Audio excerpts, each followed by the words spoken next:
जिस मुल्क में ये खेलने के लिए आए थे वहाँ का वज़ीर आज़म भी इतनी सिक्योरिटी नहीं लेता। आपने देखा उन्होंने रूट नहीं लगवाना होता, वो बाकायदा रेड सिग्नल पे आगे खड़े हो जाते हैं। यहाँ का प्रेसिडेंट निकलता है तो इतनी सिक्योरिटी नहीं होती। अभी अगर आप कैमरा घुमाएं ना तो यहाँ पर गाड़ी का इंटर होना बहुत मुश्किल है, पैदल बंदे का इंटर होना बहुत मुश्किल है। 20,000 के करीब पुलिस एहलकार पंजाब पुलिस के यहाँ पर तैनात थे। उसके अलावा रेंजर्स की पूरी एक बटालियन यहाँ पर थी। उसके अलावा हमारे ISI के जो सिविल कपड़ों में लोग होते हैं उनको हम बता नहीं सकते कितने, लेकिन वो यहाँ पर मौजूद थे। उसके अलावा हमारी SSG के कमांडोज स्टेडियम के अंदर मौजूद हैं। उसके अलावा एलियट फोर्स मौजूद है। मतलब मैं आपको बताऊँ कि इतनी सिक्योरिटी अगर मैं कहूँ ना कि किसी दुनिया के किसी हुक्मरान की हो, नहीं हो सकती। पाकिस्तानी हुक्मरानों की इतनी सिक्योरिटी नहीं होती जितनी सिक्योरिटी आज हमने न्यूजीलैंड को प्रोवाइड की हुई थी। और जहाँ पर ISI की सिक्योरिटी हो तो वहाँ पर अमेरिकन भी अपने आप को सिक्योर महसूस करते हैं। मैं बड़ी माजरत के साथ कि वो CIA, वो मुसाद, वो रॉ, उसके ऊपर अमेरिकन को एतबार नहीं है। वो सिर्फ एतबार करते हैं तो पाकिस्तानी सिक्योरिटी एजेंसीज पर, पाकिस्तान की पुलिस पर, पाकिस्तान की ISI पर, पाकिस्तान की फ़ौज पर। न्यूजीलैंड के अंदर दहशत गर्दी हुई, एक शख्स गया मस्जिद के अंदर, जो लोग अल्लाह की इबादत कर रहे थे, अपने रब को याद कर रहे थे, सजदा सुजूद हो रहे थे, वहाँ पर जाकर वो बंदा गोलियां मारता है। मुझे पाकिस्तान में ये बताएं कि कोई ऐसी दहशतगर्दी जिसका बाकायदा तौर पर कोई वीडियो बनाई गई हो। उस शख्स ने न्यूजीलैंड के अंदर मस्जिद के अंदर हमला किया और एक एक शख्स की वीडियो बनाई, छोटे छोटे बच्चों को, बड़े बुजुर्गों को, उसने किसी को नहीं बख्शा। क्या न्यूजीलैंड जाना छोड़ दें या न्यूजीलैंड में लोग घरों से निकलना बंद कर दिया? अस्सलाम वालेकुम, मैं हुसनैन, आप देखते हैं नया पाकिस्तान। नाजरीन, इस वक्त मैं मौजूद हूँ रावलपिंडी क्रिकेट स्टेडियम के बाहर। आज पाकिस्तान और न्यूजीलैंड का यहाँ मैच होना था जो सिक्योरिटी इश्यूज़ की वजह से डिले किया गया। न्यूजीलैंड की तरफ से कहा गया कि सिक्योरिटी इश्यूज़ हैं जिसकी वजह से ये मैच नहीं हो सकेगा। लोगों से बात करेंगे, उनसे पूछेंगे वो क्या कहते हैं इस बारे में। सर, आप क्या कहते हैं इस बारे में? आज जो मैच होना था जो डिले किया गया सिर्फ इस वजह से कि सिक्योरिटी इश्यूज़ हैं, लेकिन पाकिस्तान की तरफ से जो सिक्योरिटी थी वो बिल्कुल ठीक थी, क्या कहेंगे? देखें, इसके बारे में मैं यही कहना चाहूँगा कि अभी आपने पिछले दिनों देखा जब अमेरिकन फ़ौजियों ने अफ़गानिस्तान से निकल कर अपने मुल्क जाना था तो उनको सिक्योरिटी किसने प्रोवाइड की?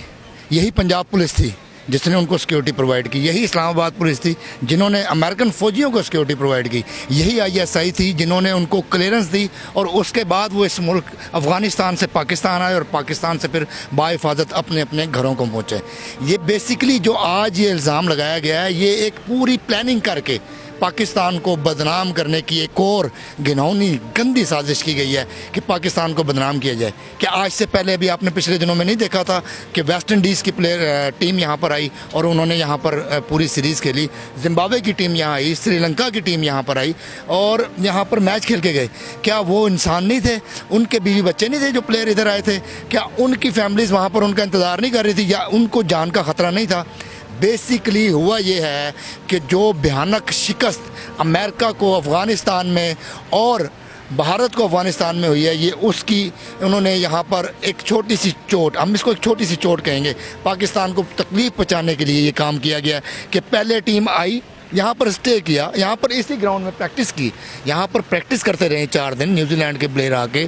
क्या उनको एकदम ख्वाब है कि जी सिक्योरिटी नहीं है? आप सिक्योरिटी देखें, यहाँ पर कोई चिड़ी भी पर नहीं मार सकती। और जहाँ पर ISI की सिक्योरिटी हो तो वहाँ पर अमेरिकन भी अपने आप को सिक्योर महसूस करते हैं। मैं बड़ी माजरत के साथ कि वो CIA, वो मुसाद, वो रॉ, उसके ऊपर अमेरिकन को एतबार नहीं है। वो सिर्फ एतबार करते हैं तो पाकिस्तानी सिक्योरिटी एजेंसीज पर, पाकिस्तान की पुलिस पर, पाकिस्तान की ISI पर, पाकिस्तान की फ़ौज पर। ये सारा जो प्लान है ना, ये जो आज हुआ है, ये सारा प्री प्लान था कि पाकिस्तान को किसी तरीके से नुकसान पहुंचाया जाए। पाकिस्तान जितनी स्पीड से ऊपर जा रहा है, माशाल्लाह तरक्की कर रहा है, सारी चीज़ें यहाँ पर साइन पॉजिटिव आ रहे हैं, उसको डिस्टर्ब करने के लिए इंडिया ने ये प्लान किया है अमेरिका के साथ मिल के। मैं फिर वही कहूँगा कि जो टीमें पहले खेल के यार यहाँ पर गई हैं वो भी प्लेयर ही थे, उन्होंने भी यहाँ आकर क्रिकेट खेली है, इसी ग्राउंड में क्रिकेट खेली, लाहौर में क्रिकेट खेली, पेशावर में क्रिकेट खेल के गए हैं, कराची में क्रिकेट खेल के गए हैं। उनको सिक्योरिटी थ्रेट नहीं थे। दुनिया की नंबर 1 इंटेलिजेंस एजेंसी यहाँ पर है, दुनिया की नंबर 1 फोर्सेस पाकिस्तान में काम कर रही हैं और दिन ब दिन हम लोग उस अंसर को ख़त्म कर रहे हैं जो हमारे मुल्क के ख़िलाफ़ उठना शुरू करता है। अब मैं एक और बात करता हूँ, आज न्यूजीलैंड के प्लेयर यहाँ से चले गए। दहशतगर्दी की इक्का दुक्का वाक़या पेंटागन में भी हुआ था, 9/11 हुआ था। इसका क्या मतलब है? अमेरिका जाना छोड़ दें? उसके बाद रशिया में भी दहशतगर्दी होती है, वहाँ जाना छोड़ दें? उसके बाद इंग्लैंड में भी दहशतगर्दी हुई, ट्रेन के अंदर धमाके हुए, वहाँ पर जाना छोड़ दें। इंडिया में रोज़ाना लाखों की तादाद में वहाँ पर दहशतगर्दी के मामलात, कश्मीर के अंदर बैलेट गन्स माने जाती हैं कश्मीरियों को, उनको आँखों से, पैरों से, हाथों से माजूर किया जाता है। क्या ये इन लोगों के दुनिया को वो नज़र नहीं आता? इंटरनेशनल लोग जो हमारे यहाँ पर बैठे हुए हैं उनको ये नज़र नहीं आता कश्मीर में कितना जुल्म हो रहा है। न्यूजीलैंड के अंदर दहशतगर्दी हुई, एक शख्स गया मस्जिद के अंदर, जो लोग अल्लाह की इबादत कर रहे थे, अपने रब को याद कर रहे थे, सजदा सजूद हो रहे थे, वहाँ पर जाकर वो बंदा गोलियाँ मारता है। मुझे पाकिस्तान में ये बताएं कि कोई ऐसी दहशतगर्दी जिसका बाकायदा तौर पर कोई वीडियो बनाई गई हो।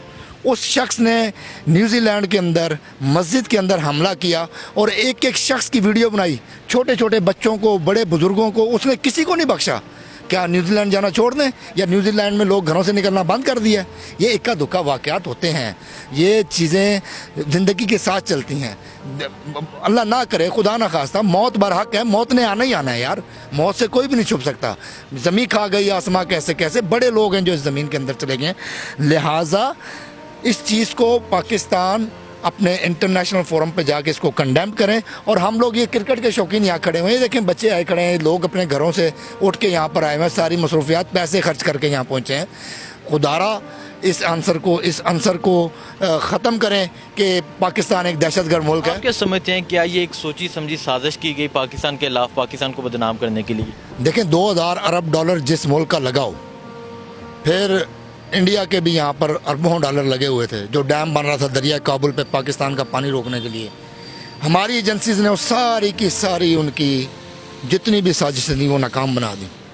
अब उनको गुस्सा था, ज़ाहिर बात है, अब उनको गुस्सा आया, उन्होंने कहीं ना कहीं तो उतारना है। बेसिकली वो हमारे सामने आके तो नहीं लड़ सकते, वो यही कर सकते हैं कि हमारे दोस्तों को हमारे खिलाफ बहकाएंगे, और वो ये कर रहे हैं। अगर न्यूजीलैंड की टीम को थ्रेट था, वो एयरपोर्ट पे आई, एयरपोर्ट के बाद होटल गई, होटल के बाद इसी ग्राउंड में भाईजान प्रैक्टिस करते रहे 4 दिन, यहीं पर आके प्रैक्टिस करते रहे। ये अचानक क्या हुआ है? ये अचानक नहीं हुआ, ये प्री प्लान गेम थी पाकिस्तान को बदनाम करने की। लेकिन इंशाल्लाह हम इसके ऊपर से तहकीकात करेंगे और इस पर से पर्दा उठाएंगे। लेकिन मैं न्यूजीलैंड की टीम के प्लेयरों को भी ये पैगाम देना चाहता हूँ कि क्रिकेट लवर्स हैं, ये क्रिकेट देखने आए थे, ये पाकिस्तानी प्लेयर्स को नहीं देखने आए थे, ये न्यूजीलैंड को प्लेयर को नहीं देखने आए थे, ये क्रिकेट देखने आए थे। ये क्रिकेट लवर यहाँ पर खड़े हुए हैं, इन क्रिकेट लवर को आज आपने इंतहाई मायूस किया। इतना बुज़दिलाना काम करके, इतना शर्मिंदा काम करके, इतना मतलब थर्ड क्लास काम करके आपने क्रिकेट को शर्मिंदा किया, पाकिस्तान को मायूसी नहीं हुई। इंशाल्लाह आप देखेंगे आने वाले दिनों में ऑस्ट्रेलिया भी यहाँ आ रही है, इंग्लैंड भी आ रही है, दुनिया की टीमें यहाँ पर आ रही हैं।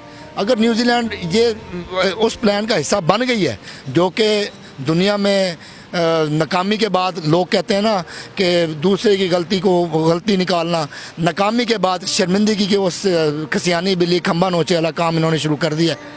तो अगर ये काम उन्होंने कर दिया है तो खुदारा आप लोग समझदार थे यार, आप तो उस साजिश में हिस्सा ना बनते। अगर हमारी इंटेलिजेंस एजेंसियां नाकाम हैं तो हमारी इंटेलिजेंस एजेंसियां ही थी, मैं फिर बावर कराता हूं, जिन्होंने अमेरिकन फैमिलीज़ को अफ़गानिस्तान से निकाल कर बाहिफाजत उनके मुल्क में उनके बीवी बच्चों के पास पहुँचाया। जिस मुल्क में ये खेलने के लिए आए थे वहाँ का वज़ीर आज़म भी इतनी सिक्योरिटी नहीं लेता। आपने देखा, उन्होंने रूट नहीं लगवाना होता, वो बाकायदा रेड सिग्नल पे आगे खड़े हो जाते हैं। यहाँ का प्रेसिडेंट निकलता है तो इतनी सिक्योरिटी नहीं होती। अभी अगर आप कैमरा घुमाएं ना तो यहाँ पर गाड़ी का इंटर होना बहुत मुश्किल है, पैदल बंदे का इंटर होना बहुत मुश्किल है। 20,000 के करीब पुलिस एहलकार पंजाब पुलिस के यहाँ पर तैनात थे। उसके अलावा रेंजर्स की पूरी एक बटालियन यहाँ पर थी। उसके अलावा हमारे ISI के जो सिविल कपड़ों में लोग होते हैं उनको हम बता नहीं सकते कितने, लेकिन वो यहाँ पर मौजूद थे। उसके अलावा हमारी SSG के कमांडोज़ स्टेडियम के अंदर मौजूद हैं। उसके अलावा एलियट फोर्स मौजूद है। मतलब मैं आपको बताऊँ कि इतनी सिक्योरिटी अगर मैं कहूँ ना कि किसी दुनिया के किसी हुक्मरान की हो, नहीं हो सकती। पाकिस्तानी हुक्मरानों की इतनी सिक्योरिटी नहीं होती जितनी सिक्योरिटी आज हमने न्यूजीलैंड को प्रोवाइड की हुई थी। तो खुदारा इस किस्म का इशू मत बनाएं। ये सिक्योरिटी एहलकार्स यहाँ पर ऐसे ही नहीं आगे खड़े हुए, इन्होंने लगातार 7-8 दिन से ये रोड बंद है, ये सिक्योरिटी एहलकार यहाँ पर ड्यूटीज़ दे रहे हैं, यहाँ पर कोई चिड़ी भी पार नहीं मार सकती। तो ये क्या बहाना बनाया आपने कि सिक्योरिटी थ्रेट्स हैं? तो इसका बाकायदा तौर पर इन्वेस्टिगेशन करके दुनिया के सामने न्यूजीलैंड, भारत और अमेरिका का चेहरा लाया जाए कि इन्होंने ये जो हरकत की है ये पाकिस्तान को बदनाम करने के लिए, सिर्फ अपना गुस्सा जो अफ़गानिस्तान में नाकाम हुए हैं वो उतारने के लिए आज ये काम किया गया।